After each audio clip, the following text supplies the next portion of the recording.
ఈ మధ్య ఎన్ఐఏ వచ్చి జిల్లాలో కొన్ని అరెస్టులు చేయడం జరిగింది. బోధన్ ప్రాంతంలో టెర్రరిస్ట్ యాక్టివిటీ పెరగడము, ఇక్కడ బోధను ఇంతకుముందు కూడా పిఎఫ్ఐకి సిమ్మికి అడ్డాగా మారటము, ఇవన్నీ కూడా కొంచెం ప్రజలకి భయాందోళన కలిగిస్తా ఉన్నాయి.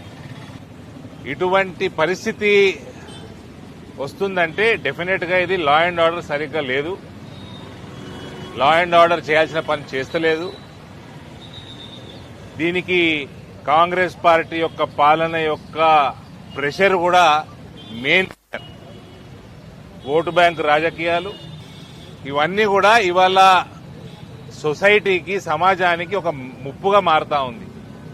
కాంగ్రెస్ పార్టీ యొక్క ఇంతకుముందు టీఆర్ఎస్ పార్టీది అదే పరిస్థితి, ఇవాళ కాంగ్రెస్ పార్టీది అదే పరిస్థితి. అసలు హిందువులు అనేసరికి చులకన, హిందూ పండుగలంటే చులకన, రెస్ట్రిక్షన్స్. ఒక ఉదాహరణ చెప్తా మీకు. నవీపేట్ల ఒక పిల్లగాడిని అరెస్ట్ చేశారు. కేవలం సోషల్ మీడియాలో ఒక ముస్లిం కమ్యూనిటీకి ఇబ్బంది కలిగే రకంగా ఒక ఫోటో పెట్టినందుకు. గణేశుడు పోతా ఉన్నాడు, ఫోటో తీసిండ్రు, వెనక మస్జిద్ ఉన్నది, ఈయన గణేశుడి మీద కాషాయం జెండా పెట్టిండు వినాయకుని మీద. అది మస్జిద్ మీద పెట్టినట్టు కనబడతా ఉన్నది. దానికి ఆగమేఘాల మీద పోలీసు వాళ్ళు అరెస్ట్ చేశారు, రిమాండ్కు పంపారు.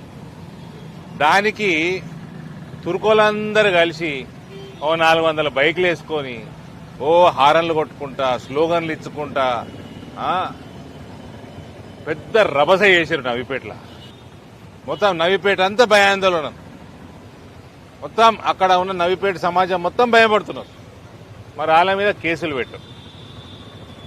ఇది కాంగ్రెస్ యొక్క ప్రెషర్ పోలీస్ డిపార్ట్మెంట్ మీద. ఇటువంటి వల్లనే సమాజంలో చీలికలు వస్తాయి. నువ్వు అందరికీ సమానంగా ఉంటే చీలిక రాదు.